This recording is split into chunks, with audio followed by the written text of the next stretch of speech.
Coming up next on the Jeff Crilley Show, diversity and inclusion. But how do you know if your company is doing it right? We'll discuss that with an expert next.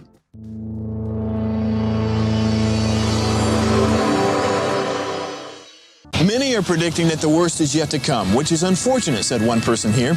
Until now, they've been in the nation's icebox. Watched a burglar in his home this morning by webcam. As a journalist of over 25 years, stories are what make my world turn. Reporting live from the Dallas newsroom tonight, Jeff Crilley, Fox 4 News. But in 2008, I took the jump from my familiar life and started a PR firm from my home. We're talking about anyone with a camcorder like the one I'm using becomes a television network. We started slowly growing the company, and we now have over 100 clients, and we've branched into the world of live digital broadcasting. I now own 8 different TV studios and have a huge team, and the stories that I now get to share are sometimes the most important of my life. Life has a funny way of coming around full circle. This is the Jeff Crilley Show. Well, we've been hearing a steady drumbeat for a long time now, diversity and inclusion. And those are popular buzzwords, but if you're an employer, how do you know if you're doing it right? We're going to talk to an expert who's been in the culture business for a long time. Steve Gandara. He is the managing director of Excellent Cultures. Thanks for coming on the show. Great to be here, Jeff. Yeah. Okay, so you got into this 44 years ago. 44 years ago. I'm trying to remember back then. Seems like the mantra of the day 44 years ago was, life is not a bowl of cherries. It was self-esteem. Right. It was self-esteem. It was all about self-esteem. And then what happened was we overdosed on self-esteem so much that we created a generation of narcissists. and we paid the price in corporate America because narcissism is not very productive. It's not very productive. Right. Well, when you were banging on doors 44 years ago, were employers listening? Or were Okay. Oh, yeah. It was the self-esteem. Dr. Spock wrote the Raising Children book back in the late 40s and early 50s. Last time I checked, he'd sold 53 million copies. Sure, not bad. And probably more now in every language. And he told us that we needed to teach our children self-esteem. And we do. Self-esteem is important to a child. But then, because it was a good thing, we overdosed on it and created generations, not the millennials. I mean, the sociologists and psychologists blamed it on the millennial generation. I know narcissists in every generation. I'm sure you do too, and our audience does as well. You don't have to be a millennial to be a narcissist. But what happened was the dominant culture of the season caused us to overdose on self-esteem, and we forgot that self-esteem is only good to a point, because when it's gone overboard, then narcissism happens, and you can't win as a team when you're a narcissist. And in today's society, if you don't have a team that's together and that's pulling together and is passionate about pulling together and hates to lose and loves to win, your competitor is going to get one and you'll be in trouble. Well, let's talk about diversity and inclusion. And you made a point right before the show that sports teams have figured it out. They have. Why can't corporate America? Yeah, they have. Well, I think the reason sports teams have figured it out is because to win as a sports team, you need to be unified. And diversity without unity produces chaos. We've seen it on our streets with all the boarded up windows. I grew up the last 35 years in Seattle, and we saw it. So if your focus is on diversity, then your outcome is going to be chaos. But if your focus is on unity that celebrates diversity, then your outcome is winning. Well, just look at our current NBA. We've got a World Championships team that has folks from everywhere. Nobody cares where they came from. We got an MVP who was, born in Africa, an African, grew up in Greece. People call him the Greek freak. He doesn't get upset about the condescending name. Right. He celebrates it, even has a shoe that he's making millions off of, the freak shoe. Diversity without unity is chaos. Unity that celebrates diversity produces cohesion, it produces team, it produces win. And it's simple. Diversity is a fruit, it's not a root. When you try to treat it like a root, you get chaos. Unity, we've actually had clients, companies who have won awards for diversity. They didn't even have a diversity strategy. Wow. They had a unity strategy and a corporate culture strategy that produced unity.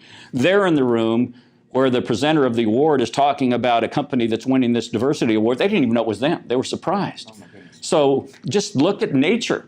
Nature is diverse. Creation, if you're a person of faith, is diverse. It was created to be diverse. We're created to be diverse. Diversity wins, but not when it's forced, not when it's the sole focus.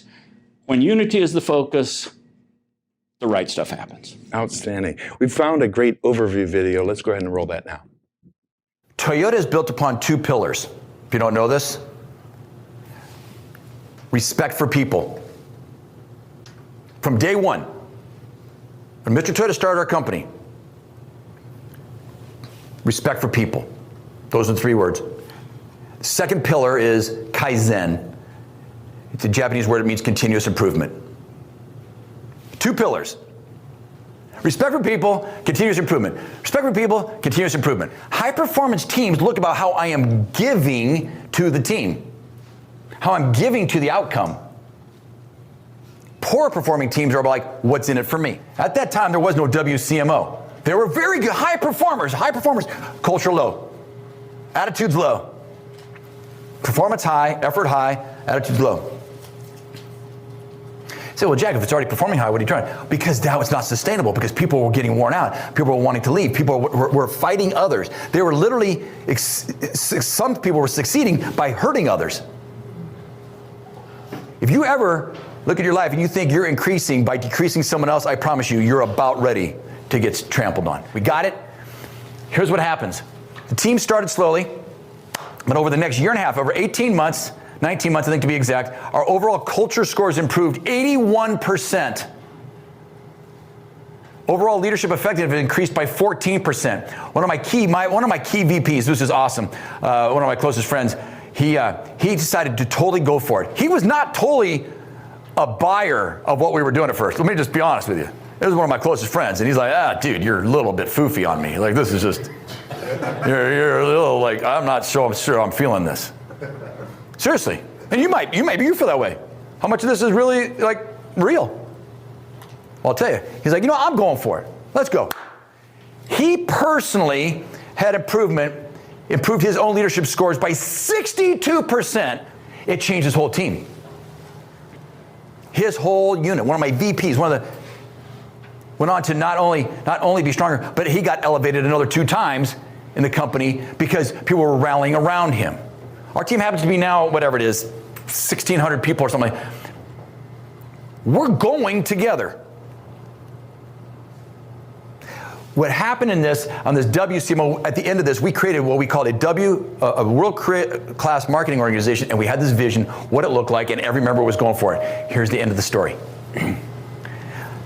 2 years later, when we got to the Toyota survey regarding enablement, the Toyota marketing empowerment ended up at number 1. From 27 to 1 in 2 years. Wow, I'm so impressed. I see why you guys are so successful. You have great leaders. We're successful because we have great clients like Jack. I mean, just wonderful leaders who understand that it's all about the relentless commitment to excellence. And if you're doing it as a team, then unity that celebrates diversity is the focus. You heard what he said. Toyota's top 2 values are respect for people and continuous improvement. How can you lose with that? Toyota is, Toyota North America, who Jack leads, is the number 10 in Diversity Inc.'s top 50. How did they get that way? It wasn't because they had a diversity strategy that they do have one, but they had one that was better than anybody else. No, they had the culture of unity that was underneath it, the respect for people, the continuous improvement, always getting better, and guess what? Diversity happens. Yes. You work with some prestigious companies. We're going to put on the screen kind of a list of some of your clients, and I want to talk to you about how you go about attracting these clients. I mean, look at this, Lexus, Starbucks, Caterpillar, Amazon. I mean, it doesn't get any better than that. Yeah, well, we've had the opportunity to serve a lot of great companies. I think our smallest client today is a software startup that has 20 people. Our largest is Toyota. We've served them for 35 years. But our business has grown organically from relationships. Our strategy is about building corporate cultures that win, and corporate cultures that win are about the quality of the relationships that exist between people. And, another big word that we've heard a lot about from so-called experts is trust. Well, trust is wonderful. You're not going to have a great organization, a great team, a great family without trust, but they don't tell us that trust is also a fruit. Right. The root is what produces the fruit. And when you deal with the culture, what's inside. And again, our strategy is very proven, very scientific, very sound, and we've used it to solve probably 20 or more different business problems, from diversity and inclusion to labor management relations to employee engagement to, you name it, just about every business problem that an organization has. But when you listen to the problem and then go get data that shows you what's going on in the culture, which is people's beliefs that govern how they behave at work. Culture, most misunderstood word in corporate America. Everybody talks about it. Nobody ever Googled the definition. If they did, they'd get two definitions, one from Harvard, one from Cambridge, put them together. It's the beliefs that govern how people behave at work. How simple is that? Yes. If someone believes I hate my boss, they're a jerk, they're going to behave totally differently than someone who believes the opposite. Guess what? If you can identify what those beliefs are, most of which are subconscious, with the right scientific tools and build strategies and solve problems from that perspective, great results happen. We have to talk about COVID because none of us had a playbook for COVID, and now suddenly all your clients are saying, what do we do? And you add in kind of I want to call it the outside friction of the world: mask, no mask, vaccine, no vaccine. How do you deal with that? Well, we kind of learned how to deal with it from our own experience. I mean, we were in Seattle for 35 years, and when COVID hit, Seattle shut down. The facility that we use to have open workshops. Most of our work is inside of clients at their location, but 3 times a year we do open workshops that anybody from any firm can attend. They're usually attended by middle managers to CEOs of all types of firms, but we were shut down. We couldn't do anything. And as a result, we're doing culture transformation projects for the Puerto Rican division of Toyota in Puerto Rico, and we couldn't travel. Yet, we were fortunate in that years ago, we served Microsoft and helped the Microsoft University division that was in existence then build a culture that won. And the executive who was that CEO of that division now is one of the lead engineers on Microsoft Teams. They gave us a screamer deal to get us away from Google to Teams. And so we've been transforming the culture of Puerto Rico Toyota on Microsoft Teams, all virtually. And guess what? They just got their employee engagement 95%. Who has 95% engagement? Toyota's market share in the U.S. Is less than half of that in Puerto Rico. Puerto Rico is second in the world only to Japan in market share. And after the hurricane, the pandemic, the earthquake, 1 million people on the streets, social unrest, firing the governor, this is all people. Yes. And culture is people. And I love it that you share the gold and the media comes to you for advice. In fact, you were featured recently in wealthmanagement.com. Mitzi Perdue, mutual friend, wrote that Great article. writer. Yes. Great writer. But I love the title, 10-Step MRI for Company Culture. Explain what that means. Well, MRI. What's happened is after you do something for 44 years and you survive, right. you learn things. You learn things. And what we've learned with all of the science and all of the research and our, we have a great partner out of the University of Chicago, or University of Illinois, Chicago, that's created an instrument that's been gathering data on corporate cultures for 50 years. It's a global standard of measuring corporate culture. But after a while, you learn that, gosh, culture is the beliefs that govern how people behave at work. So what do they believe? So there's 10 key core beliefs that drive whether you have a great culture, a lousy one, a mediocre one, or anything in between. And by the way, most companies who believe who have a successful business believe they have a successful culture or an excellent culture. Nothing could be farther from the truth. Only 10% actually do. What does that mean? 90% of successful businesses are underperforming and don't know it. It's below the surface. So, like, for example, how do your people view accountability? Is it heavy-handed bosses poking people in the chest, holding them accountable, and everybody hiding under the desk so they don't get poked? Or is it team members raising their hands saying, can I be accountable for that? Would you hold me accountable? Or something in between? What do they believe about diversity, the subject we're talking about? Is it something that you just do because it's important and critical and mandated and politically important and significant, or is it something you do because you celebrate differences because your team wins when you have differences, or something in between? What do they believe about their ability to do their jobs? We're overworked and underpaid, or we just need to learn more so that we can do more, or something in between. So we've developed a 10-minute online assessment that any firm, any company can take in less than 10 minutes, any executive, that will define the culture that they desire, as well as the culture that they currently have, and then benchmark it against our database of the highest performing cultures in the world. And in less than 10 minutes, you can find out that what you thought was great may not be so good. Wow. And then once you address it, then great things happen. Okay, let's talk about your workshops. Can the average person? Great. Anybody can attend. Like I said, most of our work is done inside of companies. We just finished a virtual workshop for Toyota Puerto Rico yesterday that was online because they can't travel, and it's hard for us to get in there now. But it was great. But 3 times a year, we do open events in Dallas that are simultaneous live interactive workshops or online webinars, interaction via Microsoft Teams chat rooms. I thought when we first started doing the combination that the live events people would get so much more out of it. Guess what? They do, but it's 1/10 of 1 point in the evaluation. So we do them 3 times a year. Anyone can attend, any leader from any organization. I think we limit out at about 50 to 60 people in the room, but the online audience can, I think the last one we did, we had 30 some odd leaders in the room and about 25 online from Puerto Rico to San Francisco. And that way, people can learn how to develop their own personal culture, their leadership culture, their corporate excellent culture, their team culture in a way that is 1/3 traditional training, 1/3 self-study to figure out their own stuff, and then 1/3 interactive discussions with other leaders. And guess what? People get more out of the interactive discussions than they do any part of the process. Our next one coming up the end of September, we have 2 great guest speakers. We have the VP of the Puerto Rican division of Toyota that just won 95% employee engagement and second only in the world, only to Japan in their market share, is going to share their story. And then Ed Laukus, who is retired now, is on the board of the Gibbs racing team and racing organization, is going to come and share the story of when he was the VP of marketing when Toyota went through their biggest crisis in the history of their industry. Wow.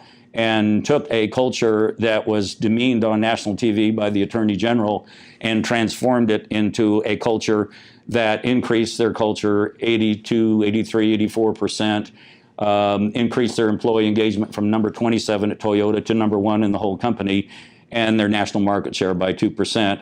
As a result of deploying the process that we've talked about. And he's going to share his personal transformation story as well, because he really improved as a leader. I'm so impressed. He was a good leader that became a great one. I only have about a minute left, so I want you to look into the camera on the right there. That's your camera. And for the boss who's watching this right now, who is thinking, gosh, do I need Steve right now? Do I need to hire Steve right now? What do you want to say to him? Well, what I would say is don't hire us yet, because we may not be what you need. But go online and just take the complimentary culture MRI. excellentcultures.com/MRI will get you there, or just look for it on the homepage. And it will take you 10 minutes. You can fill out the assessment yourself, be honest with it, and the algorithm will produce a report that one of our team will be able to share with you in detail that will define what your vision for your culture is, how does it benchmark against the best cultures in the world, as well as what the current reality in your view of your culture is, and how does that benchmark against your vision as well as the best in the world. And then from there, it may be worth having a conversation or not. I hope you're one of the firms that has a great culture that is in the top 10%, but if you're one of the firms that thinks you have a great culture and you don't, then gosh, imagine what kind of return you can get on your investment if you were able to move your culture from whatever it is to greatness. Wow. Steve, what a blessing. Thank you for sharing the wisdom with us. We're going to end with the website, which is excellentcultures.com.